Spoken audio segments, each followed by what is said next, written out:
Until very recently, I used to think that Brock Lawley, known here on YouTube as TheAtheistAntidote, was a wordsmith of sorts, a man very fluid and crafty with his speech, even though I didn't agree with just about anything he said. But I was watching one of his videos he made about a month ago called An Atheist Building, a Christian Foundation, where he talked about a kind of interesting building. Years ago, Ohio State opened the Wexner Center for Performing Arts on its campus. Newsweek hailed it as the first atheist building or deconstructionist building ever. I was interested in seeing what this looked like, so I Googled it and found an interesting quote by Ravi Zacharias.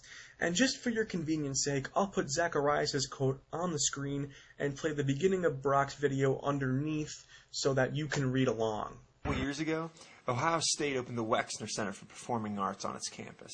Newsweek hailed it as the first atheist building or deconstructionist building ever. It had white scaffolding that was all mixed up. It had Colorado grass pods to evoke a second double take.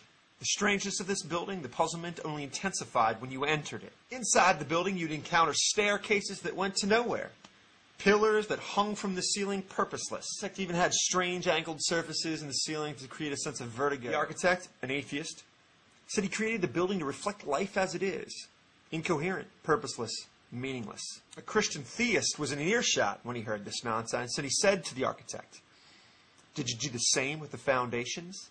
And even though Brock's statement was almost verbatim with Zacharias' quote, he doesn't feel the need to credit him within the video or even in the sidebar of the video.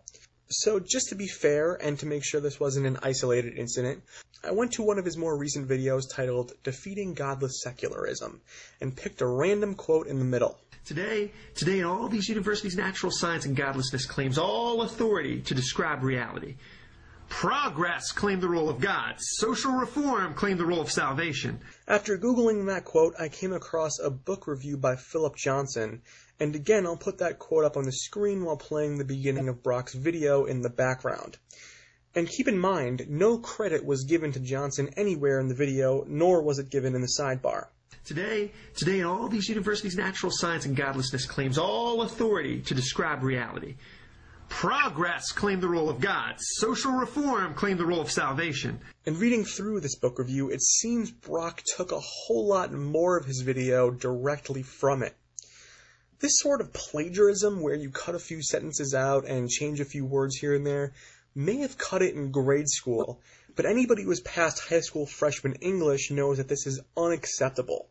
But it's also fairly ironic, considering that Brock accuses atheists of just regurgitating arguments from Dawkins. Okay? You have no idea the kind of PMs I get. If it is on a Dawkins and Harris website, it is literally cut and pasted into a PM to me.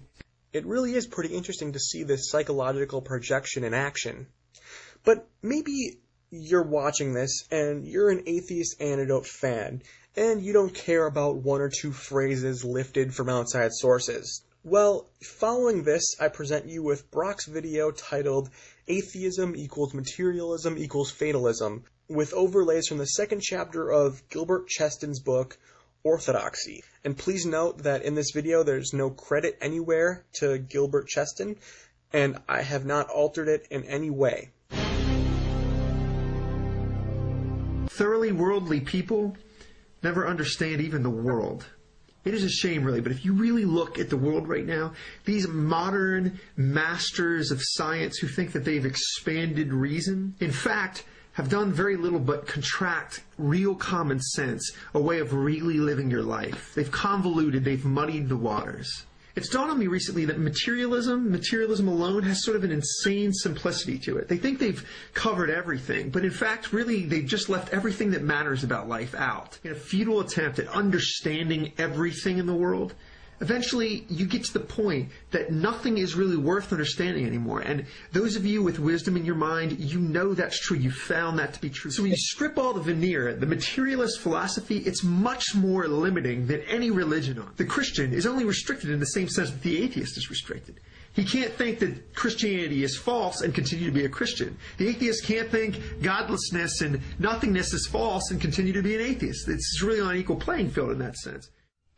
However, in a lot of real ways, the restrictions, the cage on materialism goes far beyond anything that a religion, any limit, and I would argue that those limits are all facade, but any limit that could be perceived to be on a man of faith, a woman of faith. The Christian is free to believe that there's a considerable amount of settled order and development in the universe. That's not a restriction that he has on him. But the materialist, he is not allowed to admit into his bland mind even the slightest speck of miracle or spiritualism in any sense. Materialists and madmen, they have one very scary thing in common. It's a scary thing within a human mind, a psyche. They never have any doubts. Spiritual doctrines, they don't limit the mind as do materialistic denials. Think about it. Materialism, it ends in fatalism. It always ends in fatalism. History proves that. Even your own life proves that. It is amazing to see an atheist say that he is advancing free thought when he only really uses that free thought to crush free will. And that is exactly what godlessness does. It is so fitting that they call evolutionary law a chain of causation, because it is a chain around the neck of the human spirit and the human mind. And this is the reason people like me don't care for that cup of tea. They may use the language of liberty to sell their materialist theory, but in reality, it is a mind locked up. The material fatalist is best represented by a serpent eating its own tail, a deranged mind that in the end consumes even itself. The materialist mind, the materialist reasoning, it is reason used without reasonable roots. It is reason in the void. A poisoned mind, a mind that does not first think with proper principles, brings every thought from the wrong end. They don't come to bring you life sight, they come to blind you, and sadly, such a mind, it eventually goes mad. You can take it to the bank. So, Brock, what do you have to say for yourself?